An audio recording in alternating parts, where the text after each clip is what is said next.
Recording live from the Lucky Number 7 Lounge, this is Dine, Drink Vegas, the podcast by and for everybody stuck at home, wishing they were in the land of neon lights and bad decisions.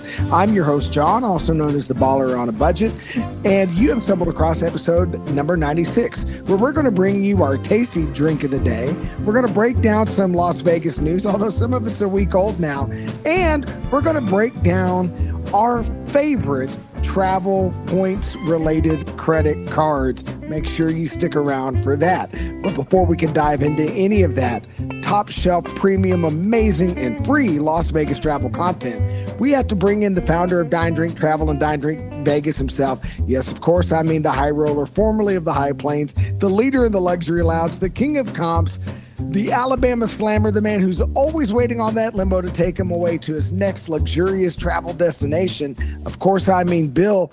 Bill, it is good to see you after a lot of tech issues. You know, it is good to have a computer that's working. Like, you've had a computer that's working for 2 weeks now, John. What's that like? It's very nice, and I did nothing productive with it. Huh. Well, I also did nothing productive with my computer, which didn't work. So are we ready to talk about some alcohol? Because after the 2 weeks you've had, I think you need a drink. I tell you what, let's make a deal. You talk about the alcohol and I'll drink it. So the drink of the day today is called the Bijou. So we've been on a riff with gin drinks. That wasn't intentional, but here we go. The Bijou consists of 1 ounce or equal parts of gin, green chartreuse, sweet vermouth, and a dash of orange bitters. Now, I'm going to circle back to chartreuse in a minute, but let me give you the mixing instructions. You stir all of that with ice in a mixing glass or one of your shaker tins till it's well chilled, and then strain it into a cocktail glass served up martini style. Now, chartreuse has been hard to come by in the last few years. There's been a shortage. The monks are having a hard time with production. If you can't get your hands on chartreuse, you can sub out that 1 ounce of chartreuse for 1 ounce of Luxardo del Santo, which is what I've done, or 1.25 ounces of a good quality Genepe, which I believe is what you have done. Correct, Bill? That is, in fact, what I have done. I've got the bottle right here, which you can see, and our listeners can't because we respect them and don't want them to have to see our faces. Yeah, because we are nothing to look at. So, Bill, let's get your thoughts on this one. Then I'm going to talk about a funny little thing I did wrong last week, which didn't make air because we had tech issues. And then one more Vegas-related note. So this drink tastes like what would happen if Hope died and became a bartender. It's not good. My wife tasted it, and she saw the face I was making, and for some reason that made her want to taste it, and she agreed with my assessment that it's not good. And I think what the problem is that any of the 3 ingredients individually would be fine, but I just don't like the way they paired. Now, this is significantly better than the version I made of this last week before my computer decided that it hated me, and I had to spend a week unforking it. And the way that it became better is instead of a dash of orange bitters, I added the same amount of orange bitters that you usually add of Angostura bitters. I also added a couple of orange wheels, right? Like dehydrated orange slices, and that helped. But this is just not my favorite. And I poured myself a glass of Blanton's to have for the rest of the podcast after we get through describing this drink. So, Bill, out of curiosity, what vermouth did you use? I would have to go look, but I think it was Dolan. Okay, and it was the Dolan Rouge? Yeah, Dolan Rouge. Okay, and this didn't remind you of a Manhattan at all? I mean, sort of, and it may have been an issue of the gin I used. I used my favorite gin. I used the Gunpowder Irish gin, and the gin taste is swamping the sweet vermouth and the Genepe here. But there's enough of the other things that I don't get to enjoy the parts I usually enjoy about that gin. Like, that's my favorite gin, period, dot. It dominates the drink, but there's enough of the other things I can't enjoy what I normally enjoy about the gin. Okay, no, that's interesting because I had the opposite experience. I find this cocktail to be just beautiful. I used Bombay Sapphire tonight. Usually, I make this with Fords. I will say last week, the reason I quizzed you on your vermouth, I accidentally made it with Lillet Blanc, which is not a sweet vermouth. No, it is It not. is it's on the sweeter side of dry vermouths, but it is not a sweet vermouth. And that was too much herbal and floral between the Luxardo del Santo, because I don't have green chartreuse either. And that it was just a little too dry and a little too florally. But I find this version with the again, mine tonight is Bombay Sapphire. Bombay Sapphire, the Luxardo del Santo, and I went with Dolan Rouge as well.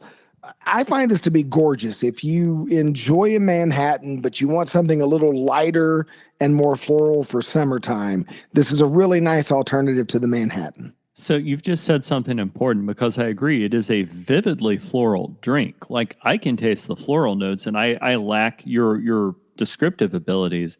And I think what we may have discovered, John, is I just don't like drinks with floral notes. It's not my jam.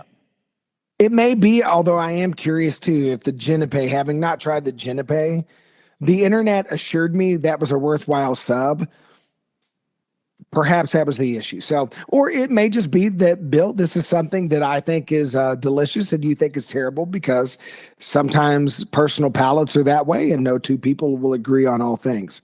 I just didn't expect you to dislike it to that degree. So let's talk about what I did like. It was super simple to assemble. I only had to buy one new thing for it, the Genepe.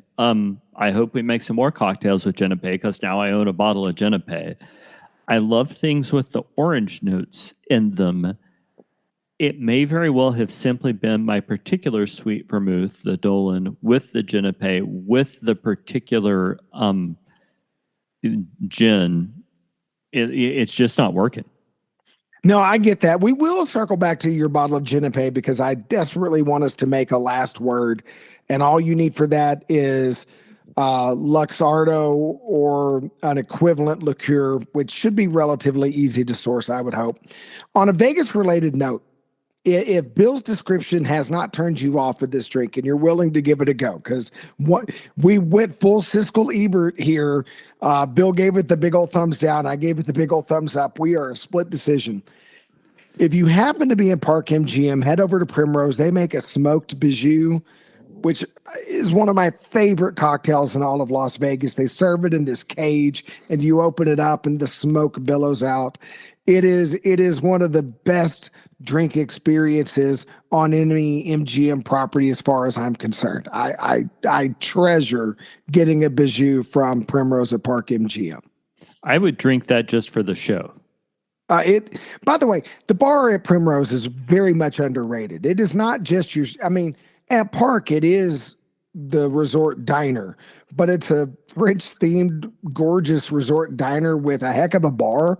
Also, free tip if you're at Park MGM and you want coffee and you don't want to walk all the way to the front of the building where they have the Lavazza stand at Italy, and you don't want to wait in line at Starbucks, or you want coffee you can't get at home. The bartenders at Primrose also know their way around an espresso machine. They got you. Yeah. Well, John, should we move on and talk about some Las Vegas news? Indeed, we shall. We're going to begin tonight with dining and drinking news. Vegas Weekly says that a new speakeasy called the Dolce Notte has been opened inside Buddy V's in the Venetian. The tucked away venue inside a venue offers premium cocktails and small bites. Now, Bill, I know that Chef Buddy V's pizza vending machines and cake vending machines make you decidedly unhappy because there's nothing luxury lounge about that mess. Would you like to check out Dolce Notte?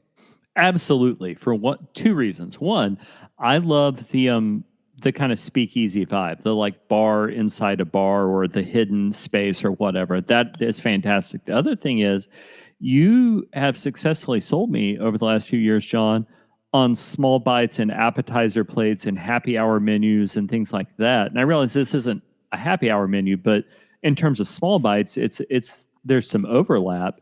A lot of times in Vegas, I don't want a meal. I want something delicious, but I don't need a lot of it. And small bites and cocktails in a hidden space, I would love, as long as there's not one of those gosh darned vending machines. Can I say gosh darned? Will Yeah. I get up? Will the censors get upset with me for that one?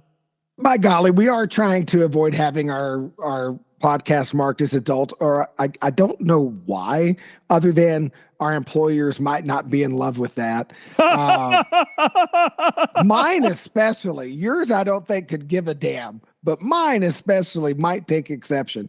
But yeah, Bill, I think that's fair. I will say I have been itching to stay at Venetian Palazzo again. I haven't stayed there in a very long time. Stayed at Palazzo with my wife several years ago. Fabulous, fabulous place to stay. I definitely want to check this one out. I am with you. One of the other things I really want to check out is in our next story, the Review Journal is sharing speculation that Las Vegas might be the host city for the next year's James Beard Foundation Award celebration. And I would love to check out that show and go and be a part of it, because Las Vegas is one of the world's truly great culinary cities. I would think the other possibilities might be some grandmother's kitchen in Italy, Paris, New York. Honestly, Mexico City is fantastic, but Las Vegas is one of the world's truly great culinary cities. I think the James Beard Awards ought to be there, and I would go to that, John. Yeah, without a doubt. And usually around these dinners, there's like a whole weekend. There's events. I could just eat my way through the whole thing. No, that would be great. So, where does Vegas rank for you in terms of the world's great culinary cities? I am not as well traveled as you are, but certainly of all the places I've been, in terms of diversity, Vegas is the best place I've ever eaten. Now, I could point to a meal here or a meal there that I thought was better than any meal I've had in Vegas. But if I want to go to one travel destination and get exposed to a variety of cuisines at a variety of price points and have all of them be spectacular, I can do that in Vegas. I really think it's special. Yeah. No, you know what? I am there with you for that trip. Speaking of some of my favorite places to eat in Vegas, Vegas Publicity reports that Ocean Prime, located just outside the shops at Crystal, headed towards the Cosmo, is expanding happy hour to 3 p.m. to 6 p.m. daily. They used to cut it off at 5, by the way. This includes half off select small bites, cocktails, and wine by the glass. And here's a baller on a budget tip. This venue accepts the In-Kind app as a payment method. Now, Bill and I are not sponsored. Nobody at In-Kind pays me to say this, although they're more than welcome to. Just give me a credit. I'll mention it every episode. I cannot be bought, but I can be rented episode to episode. But here's how you make this work. In-Kind sells gift cards through Costco and possibly Sam's Club at a discount. So you can pay $75 or during holiday season, $60 to get a $100 gift card, load that onto your app and then pay with the app. So you've now got an additional discount on top of half off at happy hour. It really allows you to have an extremely great meal at an affordable baller on a budget price. If you're going to Vegas in early August, they are going to gear up and do happy hour specials for National Oyster Day on August 5th. Bill, did you know National Oyster Day was a thing? I did not. And if I was going to celebrate it, it would not happen in Las Vegas. I feel that like that's a job for the Gulf Coast, but Vegas could fill in if needed. It could also. So I love your idea of the baller on the budget tip, the getting the discount cards at Costco. Mr. Chairman, may I rise to a point of personal privilege and tell a different Costco aside for about, if I promise to keep it to 30 seconds or less? By all means, you are the founder of Dine, Drink, Vegas and Dine, Drink, Travel. So my younger son, Paul, is going to start attending college in Cork in about a month. We went to buy his college wardrobe today, and being dudes, it all happened at Costco. We went to the local Costco to buy the T-shirts and the other sort of stuff he was going to buy, because he knew if he went clothes shopping with me, it would take about 15 minutes and we would be done. To your point, though, yeah, Costco is great for coupons, which is exactly what you're describing here. Oh yeah. Oh yeah. Gift cards from Costco are killer. Sometimes you can get Lyft or Uber at a discount. Yeah, it really works out well. Well, in a decidedly more upscale experience, MGM Resorts announced that the Vinyl Room, which was formerly the Foundation Room, will reopen at the House of Blues at Mandalay Bay on August 8th after a remodel. The Skyfall Lounge at the W in the Mandalay Bay complex will be closing for a makeover of its own before the debut of the Vinyl Lounge. So, late July, early August guests will miss out on spectacular views for roughly 2 weeks as both venues will be closed. So, John, I've had videos up on the former Dine Drink Vegas YouTube channel, which is quickly transitioning to Dine Drink Travel. Those spaces, the views are gorgeous.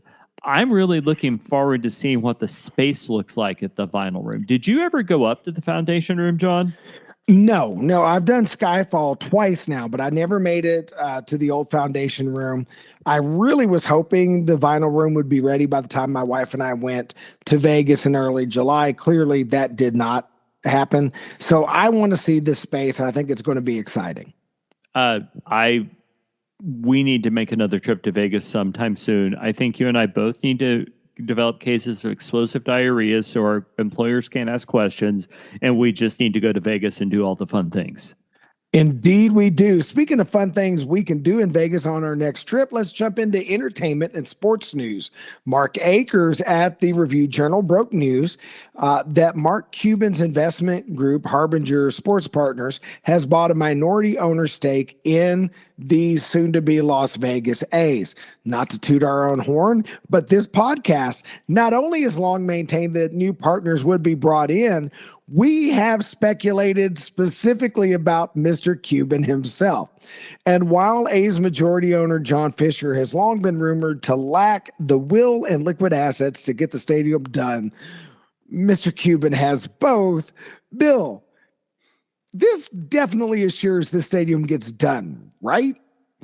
I mean, the presence of Major League Baseball's investment assured that, but sure, Mark Cuban absolutely adds a layer of certainty to it. If nothing else, is to the time frame. And frankly, I kind of like his spirit of fun and adventure. I was already, so starting, I guess, 2 summers from now, I was going to be explicitly looking for trips to Vegas to watch these games. By that point, my younger son or my older son, Edwin, will be aged to go to Vegas. We'll go to games. I am looking forward to this, and I think Mark Cuban makes it even better. I don't know that Mark Cuban has the personality that I want to hang out with, but we don't need to be friends. I need him to get the thing built, which I suspect he's going to do. And not just that, Mark Cuban is not afraid to spend money on a roster. And he built a winner out of the Dallas Mavericks. And he took a lot of ridicule, sometimes from me, for some of his antics when he was a younger man. Sometimes he says and does ridiculous things. But Mark Cuban knows how to build a winning franchise. And let's be honest, the A's don't just need his pockets to get the stadium done. They need a kick in the pants to make that franchise truly competitive. Yeah, I guess I care less about that as an out-of-towner. I care more about the price of beer. I'm just glad it's all going to happen. I'll drink to that. So, in other news, Raiders' #1 draft pick quarterback Fernando Mendoza has finally signed his slotted rookie contract of 4 years of $57.5 million after months of tense negotiations as to the payment schedule of his signing bonus. Mendoza wanted it all up front because, if you can get money, you'd rather have it sooner than later. The Raiders wanted to pay that bonus in installments, and at present, neither side is disclosing how the disagreement was ultimately settled, but Mendoza is finally under contract just in time for the team's July 29th minicamp. So, John, I'm going to need to rely on your expertise here because you know more about the NFL than I do. How much negotiating space is there in a rookie contract? Isn't it all set? Right. Other than things like payment schedules and how the bonus is structured. And I think there's some flexibility on a few incentives, but basically the dollar amount he was going to earn was baked in. So if you're the player and you can't negotiate more money, you definitely want to have a say on when that money's showing up. So that totally makes sense.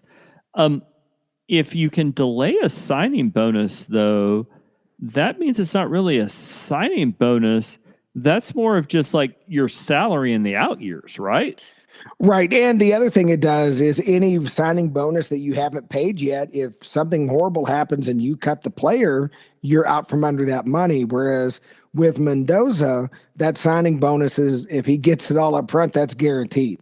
If heaven forbid he shatters his leg on game 2 and can't play the full 4 years of this contract, at least he's got that signing bonus. So I would be curious to hear or to know what the contract language said about that, because to my mind, the word signing bonus means that you get it once you're under contract. Maybe they're just delaying the payment, but we're also way past my field of expertise. Yeah, and you may be correct about that, but the fact that this has been something that kept him from signing that for months, I have a feeling there was wiggle room for the Raiders on that front. I would imagine. Well, Bill, do you feel the need for speed? And the Las Vegas Review-Journal, casino.org, and just about every other news outlet that we could find report that a Top Gun-themed attraction was announced in May of 2025, but when groundbreaking hadn't happened at the end of the year, most folks presumed the project to be dead. Originally planned for the Strat, the project now has a new home just south of Mandalay Bay near the Pinball Hall of Fame. Advent Allen Entertainment, excuse me, I got tripped up for a second, in partnership with Paramount Pictures, has secured a 2.5-acre parcel of land.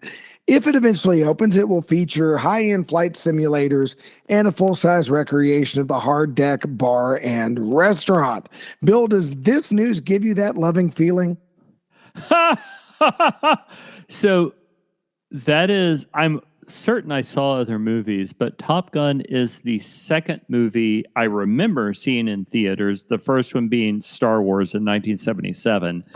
I remember I lived in San Angelo at the time. Dad took me to see it, and I remembered being fascinated by it. As luck would have it, the good Lord did not see fit to give me a body which would make me a fighter pilot. Like, that's just not a world which exists.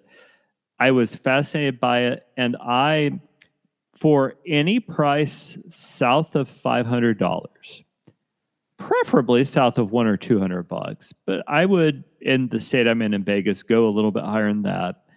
I will go to that and pretend. For an hour, I'm going to pretend to be cooler than I can ever possibly be and fly a simulator, and then afterwards, we are absolutely drinking the cheapest, crappiest alcohol we can find, because my guess, and I don't know, but my guess is that fighter pilots don't drink the high shelf stuff. My guess is that they want to take some pressure off. So, John, I am going. I hope y'all will join me. Drinks on me at the end of the experience.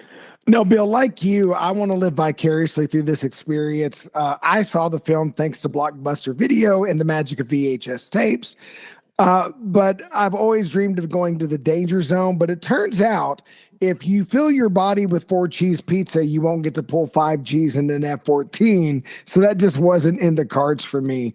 I'm definitely with you. I want to go check out the hard deck bar. If they have karaoke night, I am abusing it. I'm looking forward to counting how many karaoke bars you get kicked out of in Vegas. 1 and counting.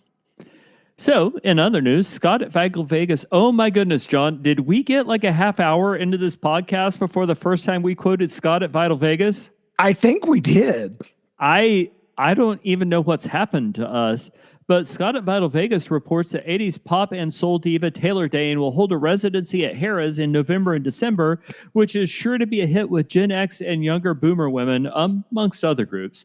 As Scott points out, women who were teens or young adults in the 1980s are now empty nesters with disposable income, and Harrah's wants to cultivate that customer. So, John, they're describing women who are slightly older than our wives, because our wives are both like magically negative 17 years old. But I could see that being the sort of thing they wanted to attend. And I'm terrified by the image of your wife and my wife going to Vegas without us because they can do better than us, John. They absolutely can. And I guarantee my wife at some point in her childhood saying, "Tell it to my heart or love will lead you back," into her hairbrush. I promise that's a thing that happened. But you know what, Bill? I would go to this concert. I don't know if you've seen pictures, but at 64 years old, Miss Taylor Dane still looks very respectable. She apparently still has the voice. She does. She's always had an incredible voice. She still has the dance moves.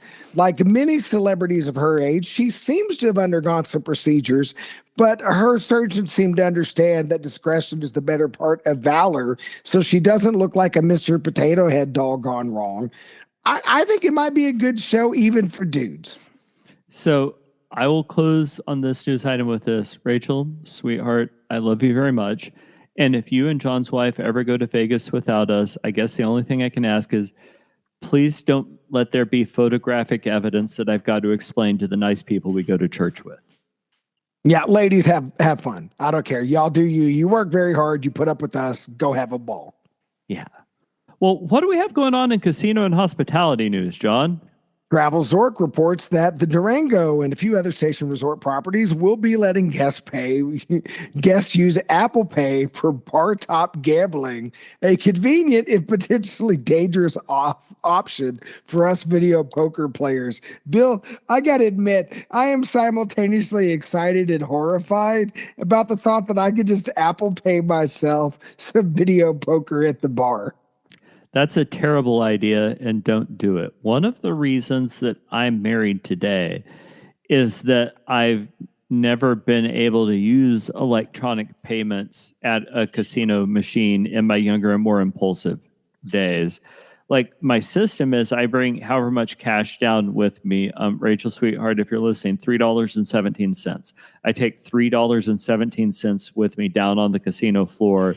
And once that $3.17 is burned, I go back up to my room, get another $1 or $2 out of my safe, and go back down. And that delay has absolutely saved my bank account and my marriage. The ability to just tap and pay, I think, is a terrible idea. And I hesitate to call for regulation of stuff, but golly gosh, this seems like one of those things we might consider regulating. Bill, you are 100% correct on all points. On the other hand, since my Apple Pay is hooked up to my Chase Sapphire Reserve card, I could earn credit card points, and that'll be germane to our main story here in a little bit. It could. And you know what? I hope that works out for you. I've always got a couch you can sleep on. May need it. In other news, as of earlier this week, you can now last choose, week now, right? You can now choose to lose money in Prim instead of Vegas, and maybe you can use some of your credit card points to get you there, John. And Nevada residents once again have access to lottery tickets. Footage shared online shows a modest but enthusiastic crowd gathered for opening day. John, do you have any interest in gambling in any of the Nevada locations that aren't Las Vegas? Do I personally? No. But if I lived in Las Vegas, locals casinos or even out of town casinos might be attractive. If I lived near Las Vegas, hitting some place that's not full of tourists might be attractive. So I think there is a place in the market for them.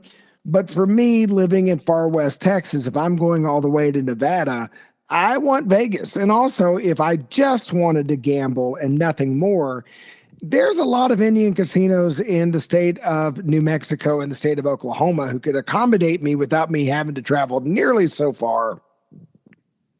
For me, it's Vegas or bust. But for locals, they might not want to put up with out-of-towners like you and me while they're gambling. Totally fair. KLAS and other news outlets report that Clark County has approved initial plans to build a 29-story heart-shaped hotel across the street from the Mandalay Bay. Colic River Capital submitted a proposal that would eventually include over 750 rooms, over 42,000 square feet of convention space, a gaming area, restaurants, a pool, and retail spaces. They also plan to build a restaurant atop the twin supports for the never completed Ferris wheel that has been baking in the Las Vegas sun for roughly 2 decades. Critics of the project, including Scott at Vital Vegas, are casting doubts on the viability of the project. Scott points out in a blog post over at casino.org that Colic River Capital seems to exist mostly on paper and has never done any actual projects. Further, he notes that the developer attached to the investors has also never built anything remotely like this. Bill, I included a picture on the run sheet. What do you think the over and under is on this? And two, if it does happen, do you think it'd be nice to have something else in the neighborhood of Luxor and Mandalay Bay? Does that make that area walkable? It gets it a lot closer to being walkable. This seems like the image I'm looking at seems like a very pie in the sky sort of thing.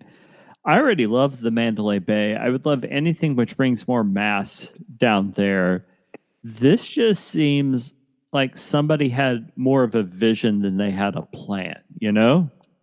Yeah, I agree with you. I think there's good reason to be skeptical. I'm also going to say that restaurant design, Bill, I know we're both nerds. Does that not look like the Eye of Sauron up there?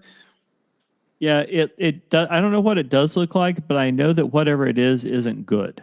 Yeah, two short dudes with hairy feet are going to take a ring into that space. That's all I know. Look at that thing. Yeah, no. Yeah, I don't know, Bill. Yeah, no, that is 100% not good. And other news about things which aren't good. A law firm with expertise in securities class action lawsuits has announced an investigation of Barry Diller's proposed purchase of MGM, saying that Diller is in breach of his fiduciary duty to MGM shareholders since he already owns roughly a quarter of the stock. And that gets tricky, John, because since Diller already owns, I think the figure is 26.1%, but something like a quarter, he has an existing duty. He's also got a heck of an outsized vote. He wants a controlling share. I don't know enough about law to know whether or not this lawsuit has legs, but I'll be interested to follow up and see where this goes. Here's the thing, that law firm has got to be representing somebody. So there's a class action suit. So some number of shareholders are in on this. I'm not sure the plan here is to torpedo the purchase so much as it is to drive up the price of the purchase. We reported last week in a story that you added to our run sheet that they were already pushing for a revision to his bid because they felt like he was undervaluing the company. This sounds like it's in line with that. If Mr. Diller is going to be able to buy MGM, I'm no financial or legal expert, but I got a feeling he's going to have to cough up more money than the initial bid. You know, that is a fair thing. I actually understand the legal complexities here because on the one hand, Mr. Diller is absolutely entitled to bid for a controlling share. On the other hand, the law firm's got a point. He owes the firm some duty based on, what he already owns. Yeah, I would anticipate hearing an update from us whenever we have news to share, but that is absolutely a story we will be following. Absolutely. Well, let's get into some Vegas WTF, what the floof news. We've got two of them, and they're semi-related. Bill, in story number one, cardplayer.com reported that poker pro Jared Greiner was robbed at his California home immediately after returning home from the World Series of Poker in Las Vegas, where he came in 67th at the tournament, earning him over $57,000, which, by the way, was paid to him in cash. Authorities believe the two assailants followed him home from Las Vegas.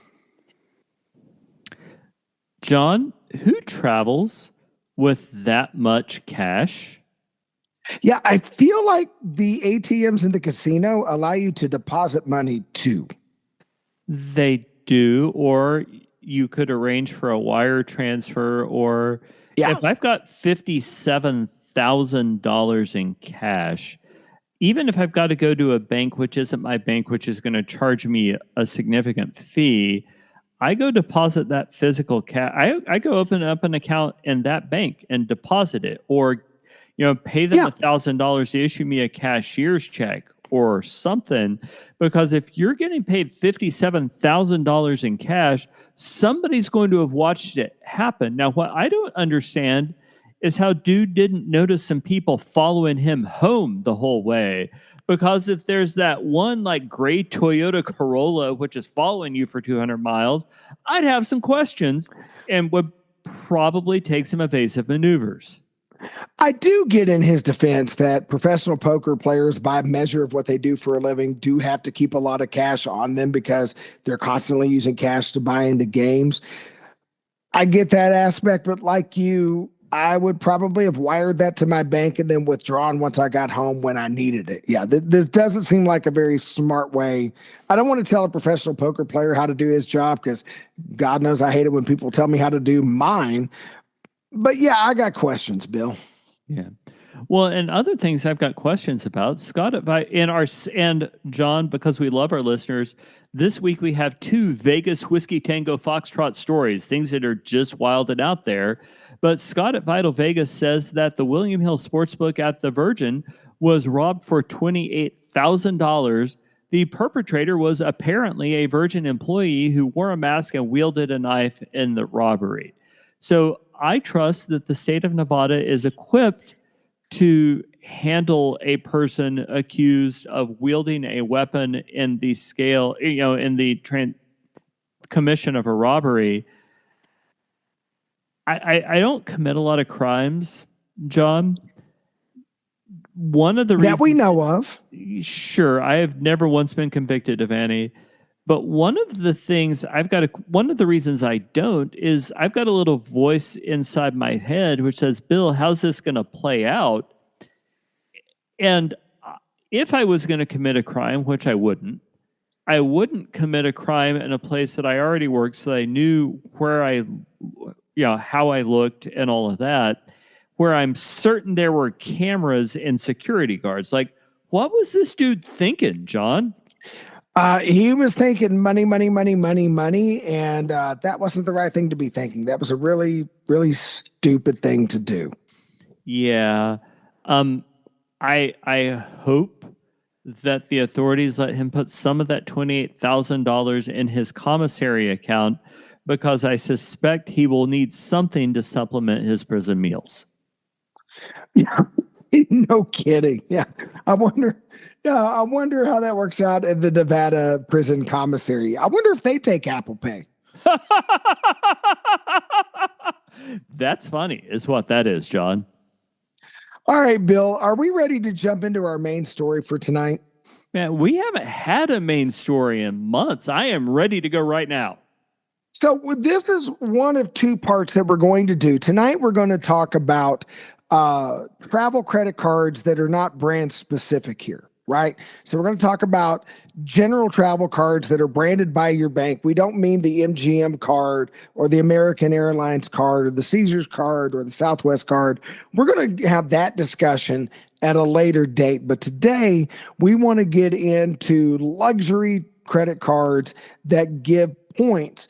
And I do want to share some context. And I'm going to go last. We're going to let Bill go first. But this is a shout out to listener Corey McLean, who tweets at Corey McLean78. And he pointed out when I posted pictures from the Chase Sapphire Lounge at the Vegas airport that having this card didn't seem very baller on a budget to him. And Corey, if you're listening, I'm going to make my case in a little bit, but we're going to start with the leader in the luxury lounge. Bill, you are the reason I have this credit card. I want you to talk to us about how, from somebody who prefers luxurious travel and has done so for a very long time, what is your favorite credit card and how do you maximize it? So let me back up for a second because I'm going to answer the question you asked.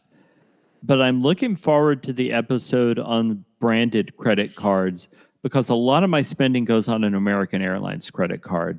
because I hate economy class even more than I hate looking at your face, right? Like Right. economy Yeah. class is even uglier.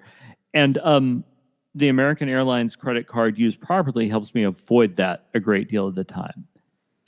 My second caveat is the one that you're going to suggest is very quickly becoming one of my favorites. And it is a close call. But as of today, my favorite is still the American Express Platinum because, for one thing, it's just cool looking. I like the way it looks, like the satisfied metallic thunk, because I enjoy what the lounges are, because the no preset spending limit thing keeps working out for me, and because the Fine Hotels and Resorts program has really been very effective for me. So I've got a video up on Dine Drink Travel about booking with Fine Hotels and Resorts, but the benefits I get work out great every time. So I have really enjoyed the American Express Platinum, and I've had it for over 20 years.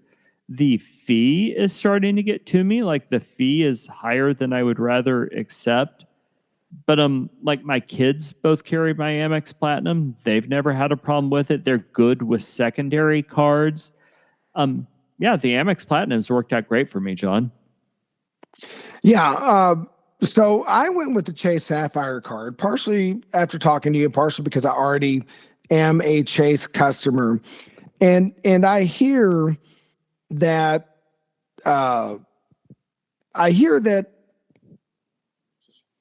it's too expensive. $800 a year. If you are a baller on a budget type person, if you know you've got a budget, you can't generally, like Bill, I have never bought a first class ticket. The only time I've ever flown first class is my buddy Bill had a lot of extra credit card points and hooked me up. I am a fly Southwest because I can afford that person. I tend to not book the suite. So only when I get a deal, that kind of thing. If you are a baller on a budget and you're looking to get some premium experiences, $800 a year on a credit card sounds awful. I've had the Chase Sapphire card for exactly 4 months. I paid $800.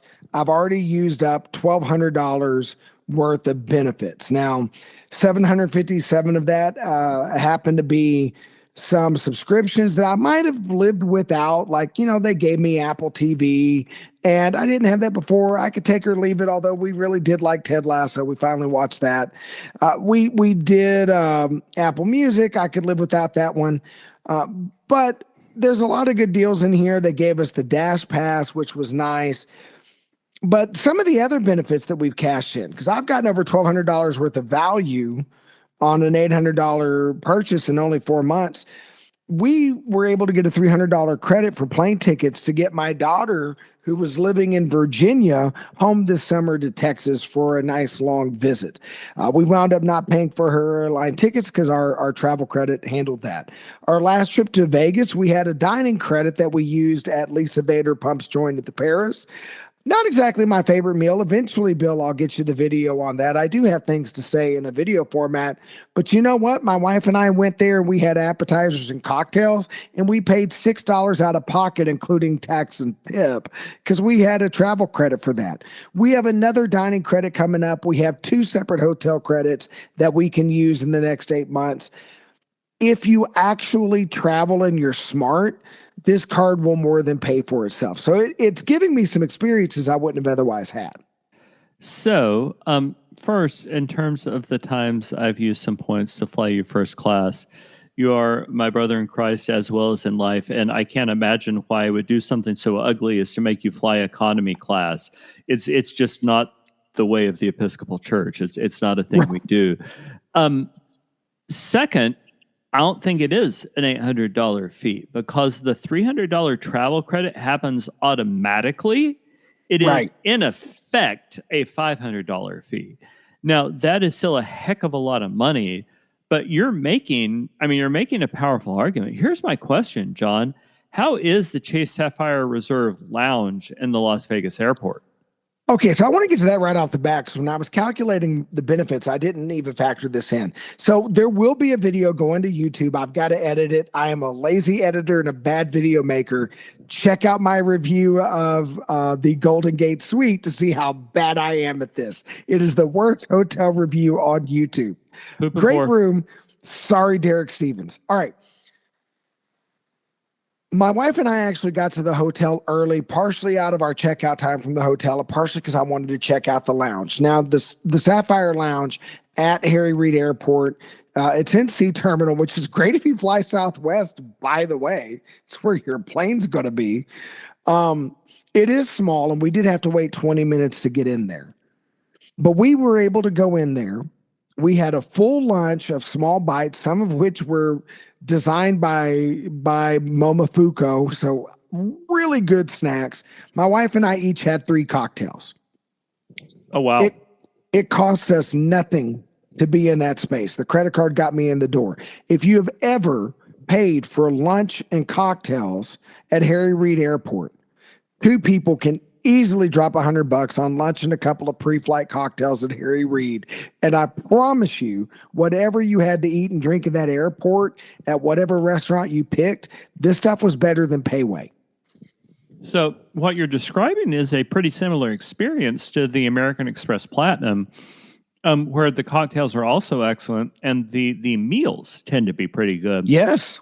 So far, I'm still preferring the Amex Platinum because as of today, the lounge network is a little bit wider, which means both of them help you in Vegas. Both of them require a little bit of a wait in Vegas, but the Amex Platinum will get me into more places and more other airports. Although Chase will get you into premier lounges any place where they don't have a Chase lounge. Now, I know you've said that the premier lounges are not that good, but it's better than a kick in the pants. It is, but I mean, the premier lounges aren't hard to get into anyway, and you probably got some other credit card which gives you access to those anyway. Well, my MGM icon lets me in for $30. Chase lets me in for free. Okay, no, that is fair. I've got like 572 other credit cards which already get me in to those premier lounges. I've actually got a couple of videos up of it, and those are, well, not as nice as the Platinum Lounge, and I suspect nowhere near as nice as the Chase Sapphire Reserve Lounge. They are, as you put it, significantly better than waiting out in the terminal with Ma from Boise. Yeah, or shoveling your face at that really sad Burger King and barbecue thing they got down there. So one other thing I want to say, Vegas related to the Chase Sapphire card. You get a credit at what they call the Edit collection of premium hotels. Most of the MGM portfolio is included. Now, they are not putting Excalibur in the Edit. That's not nice enough. But if you want to stay at Mandalay, they got you. I think New York is in there. MGM Grand is in there. Certainly, Cosmo, Aria, Bellagio, the crown jewels of MGM are in there. Now, that means that I can get rooms through Chase with that credit, often for a better deal than I can get with my MGM offer, with this caveat. You still got to pay resort fees because that's not included. But what they do with the Edit is there will be a breakfast or dining credit for every day you're there. And effectively, that daily free breakfast is offsetting your resort fee. So if you're not a high rolling gambler who has like 5-night comps at a Bellagio suite, if you are a low to mid tier gambler, the offers that I get through Chase are as good or better than what I get through MGM, even though I have the MGM Iconic credit card, which we're going to talk about in a later video. And if you pair that with other credits, potentially you could get a free room in Vegas with this card. The other property that it includes in the Edit is deeply discounted rooms at the Venetian and Palazzo. And I mentioned earlier in the podcast, I want to go back there. They are rooms that include the Prestige Lounge. Bill, you and I have talked about VIP lounges. MGM really needs to go look at the Venetian. Nobody does VIP lounges better than the Venetian. Now, Lori and I only got that ability We got a screaming deal at the Palazzo one time. And when we were checking in, we mentioned to the lady that my wife teaches special needs kids. She deeply discounted the prestige floor for us because she took pity on my wife, who does a heroic job for a living. I promise, folks, y'all don't want to do her job. It involves diapers and getting bitten on a regular basis. Okay. And so I will tell you that lounge, Venetian Palazzo, worth the money. Chase will get you in there at a price that a baller on a budget can afford.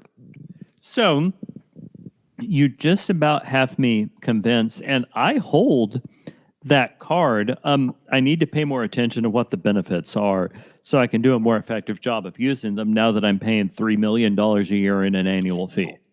Right. Yeah, absolutely. And the big answer to the question, if Corey, if you're listening, it's only worth it if you use it. But if you use it, absolutely, it's worth it. Excellent. Well, John, is that about it for this episode? Yes, it is. Bill, why don't you tell them where they can find more Dine Drink Travel and Dine Drink Vegas content, including all those videos I haven't turned into you yet? You've turned in quite a few of them, and they are now appearing on Dine Drink Travel on YouTube, where we bring you 5 or 10-minute videos which help you plan your next trip. Things like luxury hotel rooms, VIP lounges in hotels, VIP lounges in the airport, and everything else you need to know to enjoy your travel experience. You can also find me on essentially every social media platform at Dine Drink Travel, although the most important of those is probably X, because that's where you can find John. I'm at Dine Drink John. I would love to talk to you about Las Vegas, traveling around my state of Texas, whiskey, coffee, fine cocktails, or why the Dallas Cowboys will once again break my heart. We're so glad you took the time to listen to our podcast today. Please help us grow an audience. Like, share, subscribe, write the URL on the bathroom wall. Share a link with your friend who's planning a trip to Vegas, or that enemy that hates listening to old fat white Southern guys drink and talk. Either way, you'll help us build an audience so we can keep bringing you this amazing top shelf and free Las Vegas content. Thank you so much for listening. And until the next episode, happy travels.